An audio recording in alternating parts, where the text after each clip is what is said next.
تیسری اور آخری بات، عزیزان گرامی قدر، اس قدر عظیم عمل ہونے کے باوجود، قرآن و سنت کے اس قدر دلائل اس پر آنے کے باوجود، انسان اس عمل میں اتنا سست کیوں ہے؟ سستی کی وجہ کیا ہے؟ تو وہ وجوہات بھی خود قرآن مقدس نے بیان کی ہے۔ تو فرمایا اس کی سب سے پہلی بنیادی جو وجہ ہے کہ جس سے انسان اس عظیم عمل کے اندر سست ہے، فرمایا وہ شیطانی وساوس ہیں۔ شیطان کا پہلا وسوسہ قرآن مقدس کے تیسرے سپارے میں مال خرچ کرنے کے حوالے سے قرآن کہتا ہے یعدکم الفقر، کہ وہ تم سے اس بات کا وعدہ کرتا ہے، تمہیں ڈراتا ہے اس بات سے کہ اگر تم اپنا مال اللہ کے راہ میں یا کہیں خرچ کرو گے تم کنگال ہو جاؤ گے، تم ختم ہو جاؤ گے، تمہارا سب کچھ برباد ہو جائے گا، لٹ جائے گا۔ فرمایا یہ پہلا بنیادی وسوسہ ہے جو شیطان انسان کے دماغ میں پیدا کرتا ہے، اور یہ سبب بنتا ہے اس کام سے پیچھے رہنے میں۔ حالانکہ ہمیں قرآن مجید نے تو ایک اور بات سمجھائی تھی کہ یمحق اللہ الربا ویربی الصدقات، کہ ہم صدقات سے تمہارے مال میں اضافہ کریں گے۔ شیطان کہہ رہا ہے کم کر دیا جائے گا، اور اللہ کہہ رہا ہے بڑھا دیں گے ہم۔ ہمیں تو حکم یہ تھا کہ رحمان کی مانو، شیطان کی مت مانو۔ اور اس کا دوسرا سبب جو قرآن مقدس نے ذکر کیا، فرمایا وہ مال کی محبت۔ قرآن مقدس میں اللہ کہہ رہا ہے وَإِنَّهُ لِحُبِّ الْخَيْرِ لَشَدِيدٌ، کہ یہ مال و دولت کی شدید قسم کی محبت اپنے دل میں لیے ہوئے بیٹھے ہیں۔ حالانکہ قرآن مقدس نے اس بات کو یوں سمجھایا تھا کہ وَمَا الْحَيَاةُ الدُّنْيَا إِلَّا مَتَاعُ الْغُرُورِ، یہ دھوکہ ہے، آنکھ بند ہونے کے بعد تمہارا، فرمایا تمہارا نہیں رہے گا۔ اس دھوکے میں فرمایا مت پڑو، اور اس آیت کریمہ پر فرمایا عمل کر کے اس سبب کو بھی اپنی زندگی سے ختم کیا جائے۔ تیسرا سبب جو قرآن مقدس نے ذکر کیا ہے، فرمایا کہ وہ یہ ہے کہ بندے کو مال و دولت کی ہمیشگی کا تصور، کہ میں ہمیشہ مال و دولت میں اور ان نعمتوں میں پلتا رہوں گا۔ اور قرآن مقدس نے اس بات کو یوں ذکر فرمایا کہ اگر یہ یحسب ان مالہ اخلدا، وہ یہ گمان کرتا ہے کہ ہمیشہ وہ اسی طرح رہے گا، حالانکہ ایسا نہیں۔ قرآن نے دوسرے مقام پر کہا کل من علیہ فان، ہم سب مٹا دیں گے۔ اگر کسی کے تصور میں یہ بات ہے تو وہ اپنے دماغ سے یہ بات نکال دے کہ اس پر ٹائم اور وقت نہیں لگتا۔ آسمان سے زمین پر لانے میں فرمایا اللہ کہہ رہے ہمیں وقت نہیں لگتا، اس لیے یہ ذہن میں بٹھا کر کے ہمیشہ میں اسی کام میں رہوں گا، یہ تصور ختم کر دیا جائے۔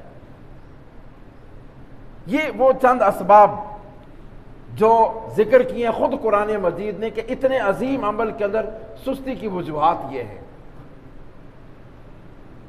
اور اس کے بعد آخری بات کہ اپنا مال و دولت اللہ کی راہ میں خرچ کرنے کے آداب کیا ہیں، اور یہ آداب بھی قرآن مجید نے ذکر کیا ہے۔ میں نے اول سے آخر تک آپ کے سامنے قرآن مقدس کی آیات پڑھی ہیں۔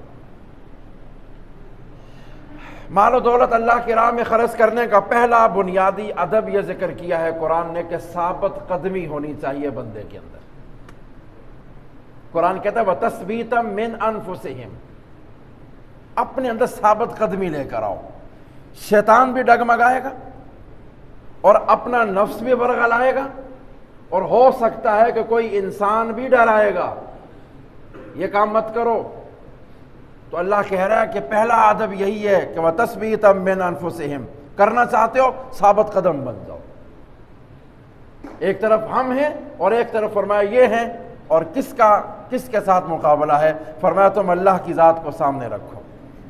فرمایا دوسری چیز، یہ بھی بڑا اہم ادب ہے کہ جس پر مال خرچ کرو اس پر کبھی احسان مت کرو، احسان مت جتلاؤ، اس کو تکلیف مت دو۔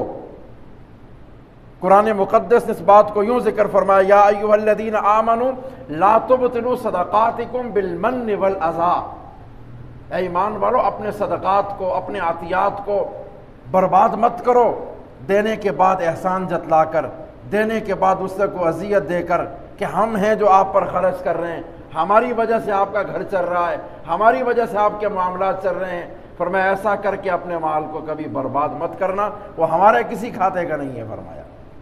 یہ دوسرا ادب ذکر کیا۔ اور انفاق فی سبیل اللہ کا تیسرا ادب یہ ذکر کیا کہ آپ جو مال خرچ کرنے جا رہے ہو وہ مال پاکیزہ ہونا چاہیے۔ یا ایھا الذین آمنوا انفقوا من طیبات ما کسبتم، ہمیں گندا مال نہیں چاہیے، فرمایا ہمیں پاک مال چاہیے جو ہم نے تمہیں عطا کیا ہے، اس میں سے فرمایا کہ ہمارے راستے میں خرچ کرنے کی عادت ڈالو۔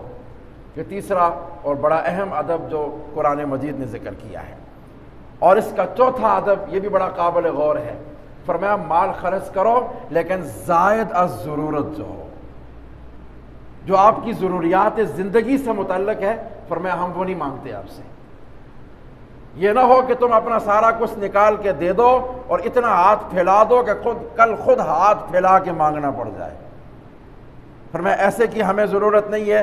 فرمایا وَلَا تَجْعَلْ يَدَكَ مَغْلُولَةً إِلَىٰ عُنُقِكَ، کنجوس بھی مت بنو، اور وَلَا تَبْسُطْهَا، اتنا ہاتھ بھی مت پھیلا دو کہ اپنی ضروریات زندگی سے بھی فارغ ہو کے بیٹھ جاؤ۔ یہ بھی اس کے آداب میں سے ایک ادب ہے۔ اور اس کے ساتھ ساتھ دوسرا ادب آخری اس کا یہ ہے کہ جب مال خرچ کرنے لگو کم کر لو، تھوڑا کر لو، لیکن دو خوش دلی کے ساتھ، اپنے اوپر بوجھ بنا کر مت دو کہ تم اللہ کی ذات کو دینے جا رہے ہو۔ اگر آپ زیادہ کر رہے ہو کم کر لو، اس سے کم کر لو، اس سے کم کر لو، لیکن دل کے اندر فرمایا خوشی محسوس کرو کہ میں اللہ کی ذات کو دینے جا رہا ہوں۔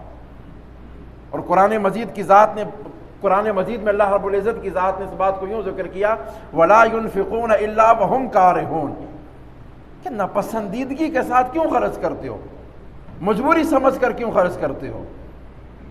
ہم نے تو جب تمہیں دیا تھا تو ہم نے تو مجبور ہو کر نہیں دیا تھا، ہم نے تو اپنی رحمت سمجھ کر، فضل سمجھ کر تمہیں عطا کیا ہے۔ اور عجیب اتفاق کی بات یہ، قرآن مقدس میں اللہ تعالیٰ نے رزق کے لیے جب آیات ارشاد فرمائی اس میں ایک لفظ استعمال کیا ہے من فضل اللہ، رزق کو اللہ کے فضل کے ساتھ تعبیر کیا ہے قرآن مقدس نے۔ تو یہ بھی ایک آداب میں سے ادب ہے، خوش دلی کے ساتھ دو، تھوڑا دے دو لیکن دو ضرور، لیکن دو دل کی خوشی کے ساتھ۔ اور آخری اس کا ادب یہ ہے کہ آغاز اپنے رشتہ داروں سے کرو، اپنے خاندان سے کرو۔ قرآن مقدس میں اللہ تعالیٰ کی ذات نے ذکر کیا کہ وَآتِ ذَا الْقُرْبَى حَقَّهُ وَآتِ ذَا الْقُرْبَى پہلے نمبر پر ہے۔ اپنے خاندان میں دیکھ لو اور اس کی عزت نفس کا خیال کرو۔ اگر زکوٰۃ دے رہے تو زکوٰۃ کہہ کر مت دو کہ یہ میں زکوٰۃ کا مال دے رہا ہوں، ہو سکتا ہے وہ عزت نفس والا بندہ ہو، وہ نہ پسند کرتا اس بات کو، تحفہ کہہ کر دو، ہدیہ کہہ کر دو، لیکن آغاز اپنے خاندان سے کرو، اپنے رشتہ داروں سے کرو۔ اس کے بعد آگے فرمایا کہ جو قرآن مقدس نے ترتیب ذکر کی ہے، مساکین ہیں، مسافر ہیں، سائلین ہیں، یا جتنے بھی اس وقت رفاع عامہ کے اندر جو مقاصد ہیں، دینی مقاصد ہیں یا عام جو معاملات ہیں جن کے اندر نیک مقاصد ہیں، فرمایا وہاں اپنا مال خرچ کرو۔ تو برادران عزیز، یہ اپنا مال خرچ کرنے کے حوالے سے 4 سے 5 باتیں تھیں جو بڑی اہمیت کی حامل تھی۔ آگے رمضان المبارک جیسی عظیم دولت اللہ کی ذات ہمیں عطا کر رہا ہے، خاص طور پر اس کے اندر، کیونکہ ہر عمل اپنے اجر و ثواب کے اعتبار سے دگنا ہو جائے گا، تو فرمایا اس کے اندر اس چیز کو ملحوظ خاطر رکھا جائے۔ اللہ تعالیٰ میرا آپ کا حامی و ناصر ہو۔ وآخر دعوانا ان الحمد للہ رب العالمین۔